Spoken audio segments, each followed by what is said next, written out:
ముఖ్యంగా యువతకి నేను మొన్న సభలో కోనసీమ సభలో చెప్తా ఉన్నా. మొన్నే మా అన్నయ్య చిరంజీవి గారు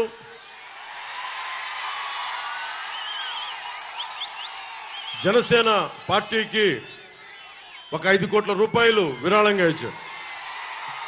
నేను ఆశించలా, ఊహించలా. అర్జెంటుగా రమ్మంటే హైదరాబాద్ వెళ్ళాను.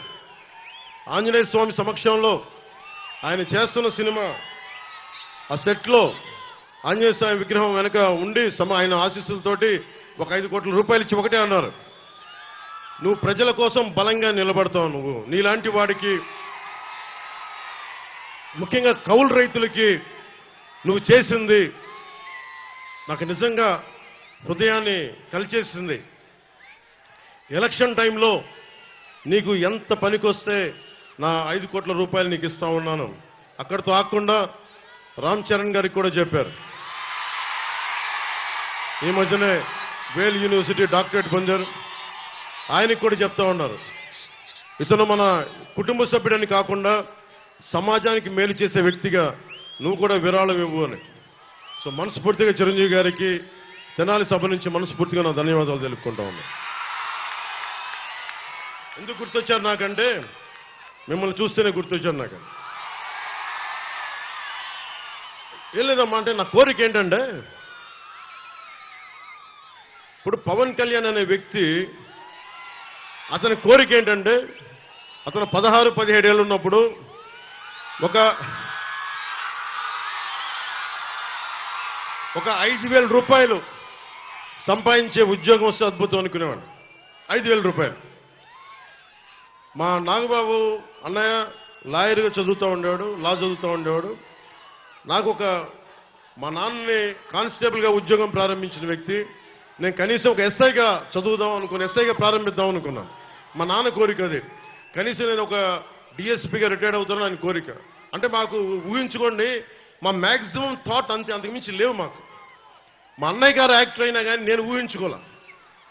ఈ విషయం ఎందుకు చెప్తున్నానంటే, ఒక వ్యక్తిలో ఏ ప్రతిభ ఉంది, ఎంత శక్తి ఉంది, ఎవరు అంచనా వేయలేం. మనం అంచనా వేయాల్సింది ఒక 5 లక్షల మంది వాలంటీర్లకి 5,000 జీతాలు ఇచ్చేసి వదిలేశారు. కానీ నేనైతే 5 లక్షల మంది యువతకి నేను ఏం అడుగుతానంటే, నాన్న మీకు ఏం శక్తి ఉంది, నీకు అభిరుచి ఏముంది, నీకు ఏమి నేర్చుకోవాలనుంది, నీకు ఏమవ్వాలని ఉంది, నీకు ఎలాంటి స్కిల్ డెవలప్ చేస్తే నువ్వు 10 మందికి ఉద్యోగాలు ఇస్తావు. నువ్వు నాకు ఊడిగం చేయడం కాదమ్మా, నువ్వు 10 మందికి ఉద్యోగాలు ఇచ్చే స్థాయికి అవ్వాలంటే నీకేం కావాలి? ఈ ప్రశ్నలు అయితే నేను అడుగుతాను. 5,000 ఇచ్చి వాళ్ళ జీవితాన్ని తాకట్టు పెట్టుకోను. ఎంతసేపు ఆడపడుచుల్ని మీరు వంటింటికే పరిమితం అవ్వండి అని చెప్పను. మీరు బయటికి రావాలి. ఇక్కడున్న ఒక్కొక్క ఆడపడుచు, చూసే ఆడపడుచు 10 మందికి, 25 మందికి, 100 మందికి ఉపాధి అవకాశాలు ఇవ్వాలి అంటే వాళ్ళలో సమర్థతని గుర్తించాలి, ప్రతిభని గుర్తించాలి. ప్రతిభని గుర్తించాలి అంటే వాళ్ళు తెలియ మాట్లాడాలి. నువ్వు గణాంకాలు చెప్తా ఉన్నావు, ఒక ఇంట్లో ఒక వీధిలో ఎంతమంది ఉన్నారని చెప్తున్నావు. అసలు మీకు ఏం కావాలి, మీ అభిరుచి ఏం కావాలి? ఒకరోజు చిరంజీవి గారు పిలిచి నన్ను అడిగారు, నీకేం అవ్వాలందరా అంటే, నాకేం తెలియదు, నాకేం లేదన్నా మ్యాక్సిమం నేను కూర్చొని చిన్న పని చేసుకోవాలందంటే, మేబీ మన ప్రతిభ మనకు తెలియదేమో. ఆయన పెట్టి నన్ను ఒక యాక్టింగ్ ట్రైనింగ్ పంపించారు. యాక్టింగ్ ట్రైనింగ్ పంపిస్తే నాకు తెలియదు, సిగ్గు నాకు. ఆయన నన్ను తిట్టి పంపిస్తే యాక్టింగ్ ట్రైనింగ్ నేర్చుకున్నా. ఈ రోజున సభలు స్పీచ్లు ఇవ్వగలుగుతాను ఇంతమంది మధ్య. ఇదే సుస్వాగతం షూటింగ్కి బస్సు మీద వైజాగ్ జగదాంబ సెంటర్లో కమ్ కమ్ కమ్ వెల్కమ్ పలికిన డ్యాన్స్ వేయమంటే చచ్చిపోయాను. ఆ రోజున మా వదిలికి చెప్పేశాను, నేను ఇంకెప్పుడు సినిమాలు యాక్ట్ చేయను. అంత సిగ్గు. అలాంటి నన్ను ఒక స్కిల్ నేర్పిస్తే నేను తర్వాత ఎప్పుడు లెర్నింగ్ మైండ్ సెట్లో ఉంటాను, నేర్చుకునే మైండ్ సెట్లో ఉంటాను. నేను నేర్చుకున్న తర్వాత ఎంతమంది కొత్త డైరెక్టర్లను తీసుకొచ్చాను, వకీల్ సాబ్తో సహా.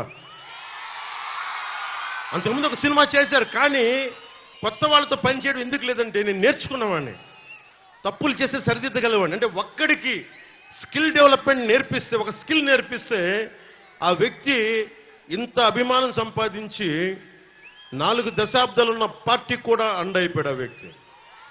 ఇది ఎందుకు చెప్తున్నానంటే నన్ను చెప్పుకోవడానికి కాదు, మీ ఒక్కరిలో కూడా, ప్రతి ఒక్కరిలో కూడా నిద్రాణమైన శక్తి ఉంటుంది, శక్తి దాక్కుని ఉంటుంది. ఆడపడుచులు ఎంత శక్తి దాక్కుని ఉంటుందో మనకు తెలియదు, యువతలో ఎంత శక్తి దాక్కుని ఉంటుందో తెలియదు.